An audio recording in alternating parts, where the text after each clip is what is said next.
दोस्तों लाइफ में कभी कभी हम कितने भी एक्सपर्ट हों, कितने भी जानकार हों, लेकिन हमसे भी गलतियां हो ही जाती हैं। क्योंकि हम लोग कोई भी इतना परफेक्ट नहीं होता है। तो अपनी गलतियों से ही हम लोग सीखते हैं। तो आपके साथ वही शेयर करूंगी कि मुझसे क्या गलती हो गई। और गार्डनिंग करते समय हम लोग बहुत ध्यान देते हैं, उसके बाद भी छोटी छोटी गलतियां होती हैं जो कि कभी कभी बहुत नुकसानदायक हो जाती हैं। नमस्ते दोस्तों, welcome to my channel gardening with Neelam. कैसे हैं आप सभी? उम्मीद करती हूँ आप सब बहुत ही अच्छे होंगे। प्लीज़ चैनल को सब्सक्राइब ज़रूर कर लीजिएगा, लाइक करिए, शेयर करिए और कमेंट ज़रूर करिएगा। दोस्तों ये है लिली फ्लावर। ये लिली फ्लावर जो होता है बहुत ही खूबसूरत होता है और लिली की बहुत सारी वैरायटीज़ होती हैं और मुझे तो ये बहुत ही पसंद है। तो ये मैंने लगाया था इस वेस्ट मटेरियल में, ऑयल कंटेनर है।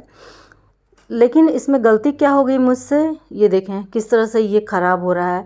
लिली बल्ब जो होते हैं वो पानी से ज़्यादा हो जाते हैं तो ख़राब हो जाते हैं। और इसीलिए मैंने इनको थोड़ा ऊपर ही रखा था, क्योंकि जो लिली के बल्ब होते हैं वो बिल्कुल प्याज की तरह होते हैं, बहुत ज़्यादा गहराई में नहीं होनी चाहिए, नहीं तो ये बहुत सड़ जाते हैं और पानी भी इनको नहीं चाहिए होता है ज़्यादा। और इसमें नीचे जो है वो ड्रेनेज सिस्टम जो है वो सही नहीं था। मतलब एक होल था, लेकिन उस पर मैंने ठीकरी नहीं रखी थी और उस पर बहुत सारा जो है नीचे बहुत मिट्टी हो गई थी और वो नमी लगातार बनी रहने की वजह से ये देखें इस तरह से ये सब बल्ब ख़राब हो रहे हैं। लिली जो होते हैं वो बल्ब के ही रूप में होते हैं और परमानेंट रहते हैं। आप सीज़न आते ही इनमें फ्लावरिंग शुरू हो जाती है और ये एक से कई प्लांट तैयार हो जाते हैं। इस तरह से देखें साइड में इनके नए नए बेबीज़ निकलते हैं और उन्हीं से आप अलग करके बहुत सारे पौधे तैयार कर सकते हैं। तो इस तरह से इसमें मिट्टी इतनी हार्ड हो गई थी, इतनी जम गई है। देखें बड़ा सा है और लिली के बल्ब के लिए बहुत ज़्यादा गहरे पॉट की ज़रूरत नहीं होती, लंबे पॉट की ज़रूरत नहीं होती है। लेकिन मेरे पास ये पॉट इस समय खाली था तो मैंने इसी में लगा दिया था। लेकिन इसकी सॉइल जो है मुझे लगता है ये बहुत हार्ड हो गई है और पानी जो है ऊपर ऊपर ही रह जा रहा था, नीचे जा नहीं रहा था। इसी वजह से ये ख़राब हो रहा था। तो इसमें ग्रोथ नहीं हुई, इस बार फ्लावरिंग नहीं हुई थी। तो मैंने सोचा देखूं क्या बात है। ये बहुत सारे प्लांट्स हैं, हर प्लांट्स के पास पहुंचते पहुंचते कभी कभी थोड़ा सा लेट हो जाता है। और इस टाइम ऐसे तो नवंबर लास्ट में मुझे रिपोर्टिंग नहीं करनी चाहिए, लेकिन मैं इसकी हालत देख करके मुझे लगा कि रिपोर्ट करना चाहिए। तो फिर इसको मैंने निकालने के बाद ये देखें सबको ये पूरा गीला हो गया है। इसकी जो है देखें स्किन निकल रही है, बहुत ज़्यादा नमी हो गई है। ये बहुत ही हार्ड ही होता है। अगर आप इसको ऐसे सुखा के रख देंगे ना, तो जब उसके बाद कुछ दिनों के बाद मिट्टी में लगा देंगे तो इसमें नई नई रूट निकलनी शुरू हो जाएंगी और बहुत अच्छी फ्लावरिंग करता है ये प्लांट मेरा। देखिए कितनी हार्ड मिट्टी है कि आसानी से निकल भी नहीं रहा है। और इसमें मैं मिट्टी भरती गई, इस वजह से ये प्लांट जो है नीचे बैठता चला गया। तो और नीचे मैंने किचन कंपोस्ट डाल दिया था। ये देखें पूरी तरह से खाली हो गया है और देखें थोड़ा सा होल है। कभी भी इतने बड़े पॉट में 4 से 5 होल तो होने ही चाहिए और उसमें कम से कम 1 से 2 इंच तक, अगर बड़ा पॉट है और प्लांट छोटा है तो उसमें ठीकरी बहुत ज़्यादा होनी चाहिए। जो भी है ईंटे के टुकड़े हैं, गमले के टूटे हुए टुकड़े हैं, या इस समय दीपावली के बाद दिए होंगे, बिल्कुल दियों को फेंका ना करें, उनको बहुत अच्छा ड्रेनेज होल पर रखने के लिए फ्री में आपको मिल जाएगा। तो ये देखिए इस तरह से कितना सारा काम फैल गया है। और यहीं पे ये करी पत्ता है जो कि मैंने लगाया था। फ्रिज का होता है ना फ्रीज़र, तो फ्रीज़र ख़राब हो गया था तो उसका ये पार्ट निकला, तो मैंने इसी में करी पत्ता लगा दिया और इसमें लगे हुए 2 साल हो गए और ये बहुत ही अच्छी ग्रोथ किया। लेकिन अब इसको बड़े पॉट की ज़रूरत है। ये देखिए इस तरह से मैंने मिट्टी निकाल दी है।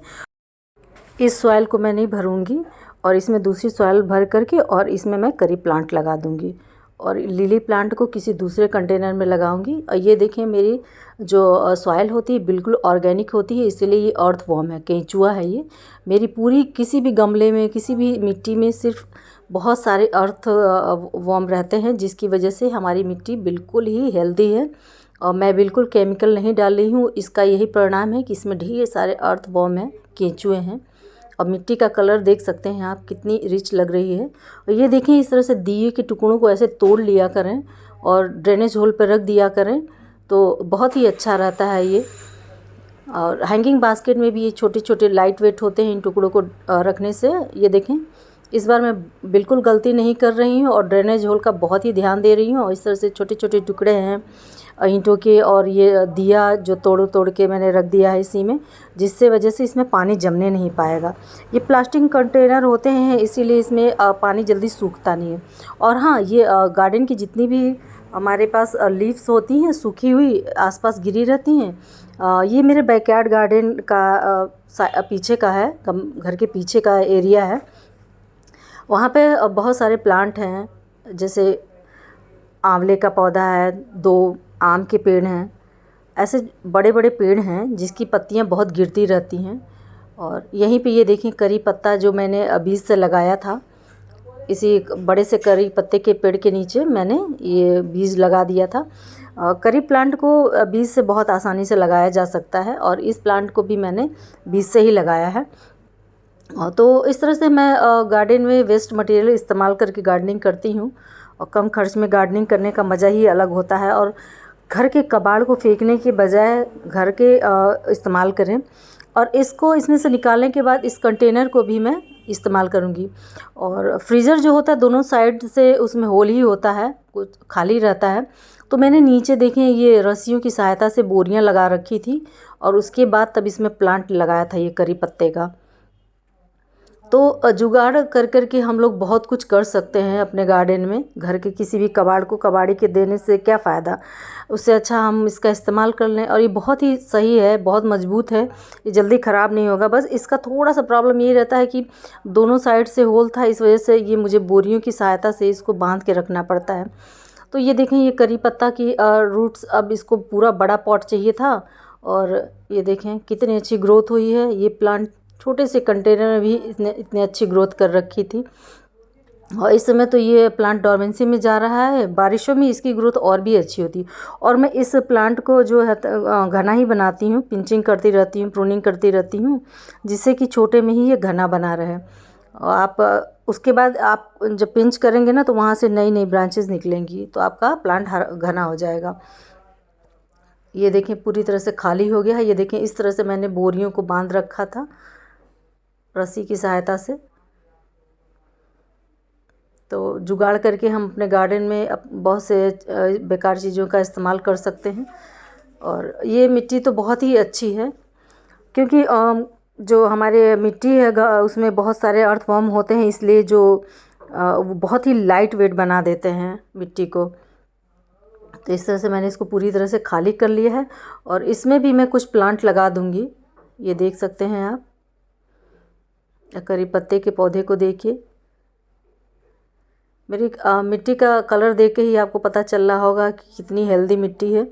और मैं ज़्यादातर किसी भी पॉट में जो है सूखी पत्तियों को डाल देती हूँ, जिससे वो धीमे धीमे कंपोस्ट हो जाता है। और पत्तियों की खाद बहुत ही फ़ायदेमंद होती है, लाइट वेट होती है। और मेरे ज़्यादातर हैंगिंग प्लांटर में वही जाती है, जिससे कि रिच मिट्टी जो बहुत ही पौष्टिक भी रहती है और उसके बाद गमला हल्का भी रहता है, जो हैंगिंग प्लांटर हम लोग लगाते हैं। और बकेट में पानी भर करके मैंने इसको करी पत्ते को प्लांट को इसमें डाल दिया है। ये देखें कितना सारा काम फैल गया दोस्तों। शाम हो गई है, शाम में ही कर रही हूँ ये मैं। सबसे ज़्यादा प्रॉब्लम तो ये मच्छर लगते हैं बहुत ज़्यादा, तो मच्छरों से बहुत ही बच के रहें, फुल कपड़े पहनें जब भी गार्डन में काम करें तो। और ये दूसरा जो करी पत्ते का पौधा इसी में लगा था, तो मैं दोनों पौधों को एक ही में लगा दी हूँ और इनकी जो एक्स्ट्रा टहनियाँ थी उन सबको मैंने काट दिया है। और ये देखें ये छोटे से पॉट में जो पेंट का बकेट होता है ना, उसमें मैंने लगाया था। तो इन दोनों प्लांट को एक ही पॉट में लगा दूंगी और ये बहुत अच्छे से चल जाएंगे। देख सकते हैं कितना हेल्दी प्लांट है ये। करी पत्तों का लगाना बहुत ही शुभ होता है। वास्तु के हिसाब से भी करी प्लांट घर में होना बहुत ही फ़ायदेमंद है और खाने पीने में का तो स्वाद बढ़ाता ही है। इस तरह से देखें दोनों प्लांट को मैंने लगा दिया है और अच्छे से दबा दिया है। और लिली के प्लांट के लिए तो ये नहीं सही था, लेकिन ये करी पत्ते के लिए बहुत ही सही प्लांट है। इसमें इसकी बहुत ही अच्छी ग्रोथ होगी। ये देखें इस तरह से इतना सारा काम अब मुझे जल्दी जल्दी समेटना होगा, शाम होती जा रही है। तो दोस्तों इस तरह से मैंने 2 प्लांट को ख़राब होने से बचा लिया है, बहुत देर नहीं हुई। इस प्लांट को मैंने बड़ा पॉट दे दिया जिससे इसकी अच्छी ग्रोथ होगी और लिली के प्लांट को छोटे पॉट में रख दूँगी। और ये देखिए मैंने सर्दियों के पिटूनिया भी खरीद लिए हैं और इनको रिपोर्ट करना है। पिटूनिया और गेंदे का फ्लावर आप ज़रूर लाएँ।